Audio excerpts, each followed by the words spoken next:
Ahora, si hay inflamación visceral, yo voy a encontrar varias cositas.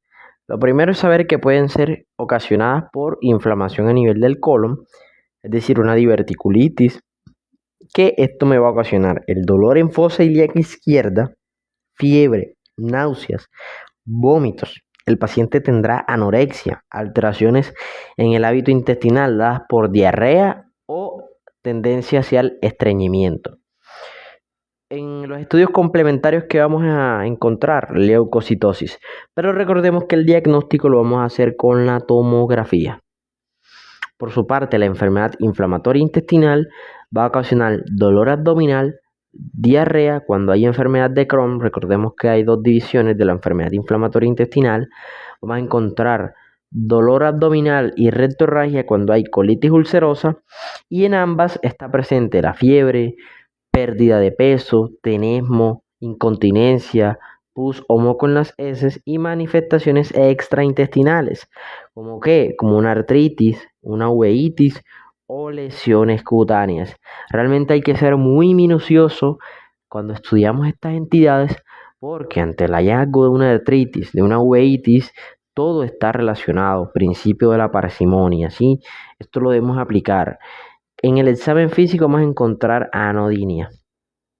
Y en los estudios complementarios, leucocitosis, velocidad de sedimentación globular y aumento en la PCR. Patología ginecológica, embarazo ectópico, salpingitis, torsión de quiste de ovario, un mioma necrosado, y esto es casi que altamente probable un tratamiento quirúrgico urgente. La perforación visceral, por su parte, es un dolor súbito, violento, generalizado en el epigastrio. El paciente va a estar inmóvil, va a estar diaforético, ¿sí? Taquipneico, inhibición de la respiración diafragmática, porque esto incrementa el dolor. El abdomen en tabla aquí es encontrado fácilmente. En los estudios complementarios hay leucocitosis, hay una radiografía de abdomen que indicará un neumoperitoneo, esto en bipedestación. Y si no es posible, en decúbito lateral izquierdo. La obstrucción intestinal es un dolor abdominal cólico en epigastrio, mesogastrio, muchas veces difuso, hay náuseas, vómitos y sobre todo la ausencia de gases y heces. Por esto es que debemos preguntar en esta patología si hay esto, ¿sí? En el examen físico encontraremos distensión abdominal y timpanismo, y la ampolla rectal estará vacía. Esto también lo vamos a evidenciar en los estudios complementarios de imagen. La leucocitosis, la dilatación de las asas de intestino delgado y grueso, y a eso súmale esa ampolla rectal vacía. Oclusión vascular, ¿en qué pacientes vamos a sospecharlos? En un dolor abdominal brusco, mal limitado, con afectación del estado general. Puede estar presente la diarrea, las heces sanguinolentas, y después de que mejora el cuadro, pasado un tiempo, esto nos va a hacer pensar en esa oclusión vascular. Si hay dolor abdominal, urgencia defecatoria y rectorragia, esto puede ser una colitis isquémica. En pacientes mayores que tengan factores de riesgo cardiovascular, después del episodio de hipotensión, pacientes con hipercoagulabilidad, vasculitis o abuso de drogas, ejemplo cocaína. Esta colitis isquémica la vamos a sospechar en pacientes mayores que tienen factores de riesgo cardiovascular, después de un episodio de hipotensión, pacientes con hipercoagulabilidad y pacientes con una vasculitis o un abuso de drogas, por ejemplo cocaína. En el examen físico vamos a encontrar un abdomen blando que es depresible y hay un importante compromiso del estado general. Leucocitosis a nivel de los estudios complementarios, aumentos de la LDH, de la fosfatasa alcalina, de las transaminasas, de la bilirrubina, amilasa, hiponatremia, y hay una acidosis metabólica en la gasometría.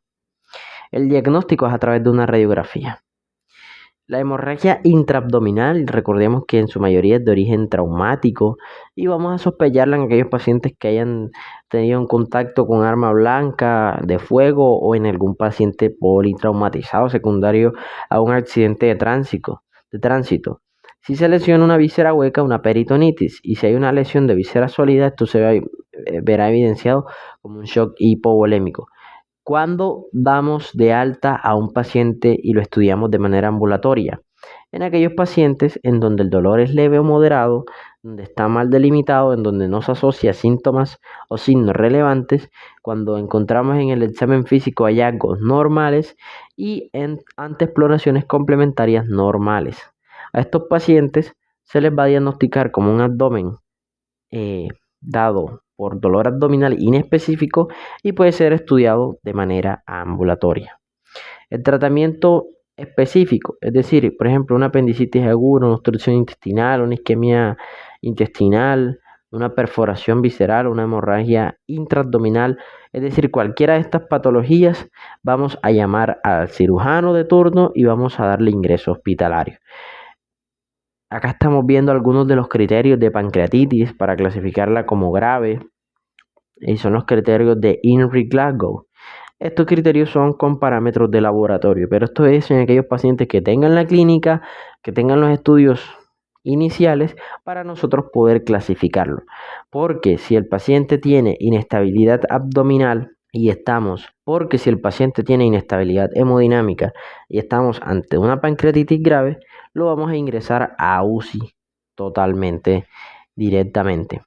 Y la evaluación por el gastroenterólogo lo vamos a hacer en la enfermedad diverticular simple o ante una enfermedad inflamatoria intestinal sin criterios de cirugía urgente. Llamamos al ginecólogo cuando sea una patología meramente ginecológica o gineco-obstétrica, y en el dolor abdominal inespecífico vamos a enviar los analgésicos, los antieméticos y los antiácidos por protocolo. Entonces, ¿el manejo en qué va a consistir? Básicamente en evaluar ese estado de salud general del paciente, evaluar el nivel de gravedad, darle estabilidad al enfermo si es necesario, es decir, estabilidad hemodinámica a través de la fluidoterapia, si es necesario transfundir, etcétera, etcétera. Todo depende de las condiciones en cómo llegue. Y los criterios de ingreso son un dolor asociado a inestabilidad hemodinámica o shock, el dolor asociado a datos de afección sistémica o disfunción orgánica, que hagamos un diagnóstico etiológico o al menos sindrómico que indique que se trata de una patología que necesita tratamiento intrahospitalario o que necesita cirugía. Si ese dolor se acompaña de intolerancia a la vía oral, tal como vómitos persistentes, si hay presencia de signos de alarma, los que ya mencionábamos al inicio, una enfermedad que haga que el paciente sea un reconsultante, que haya tenido varias visitas al servicio de urgencia, un dolor moderado de intenso, que no responde al tratamiento sin diagnóstico etiológico o sindrómico, y la necesidad de no hacer una exploración complementaria que no está disponible en ese momento. El manejo de manera general de los pacientes hemodinámicamente inestables será pues la canalización, que nosotros estemos monitorizando constantemente los signos vitales, administrar oxígeno si es necesario, realizar toda la analítica básica dada por un hemograma, estudios de coagulación, amilasa, creatinina, troponina, gasometría, prueba de embarazo según si es una paciente joven, edad fértil, las pruebas cruzadas, realizar un electrocardiograma, realizar dieta absoluta, es decir, el paciente nada vía oral, una analgesia, es muy recomendable, pero sin que nosotros lleguemos a la sedación, y la valoración urgente por médico intensivista y cirujano de guardia. El dolor abdominal en pacientes hemodinámicamente estables va a ir encaminado pues a que nosotros hagamos de manera adecuada todo lo que ya hemos dicho, es decir, una anamnesis dirigida, una anamnesis detallada, que hagamos una descompresión gastrointestinal con sonda nasogástrica si es necesario, administremos analgesia, hagamos las pruebas complementarias de imagen y recurrir pues a las causales según la ubicación.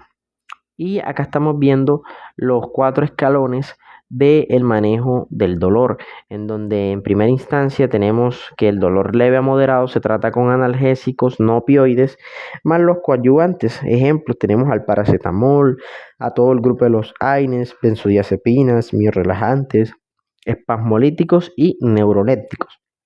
En la segunda escala es que ya vamos a utilizar los opioides menores, ¿sí?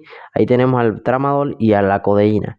Y para el dolor que es muy intenso, los opiáceos mayores, ¿sí? Estos más los del segundo escalafón. O sea, siempre vamos a ir también mirando los del escalafón anterior. Y aquí en este tercer escalón tenemos a la morfina y tenemos a la meperidina y al fentanilo.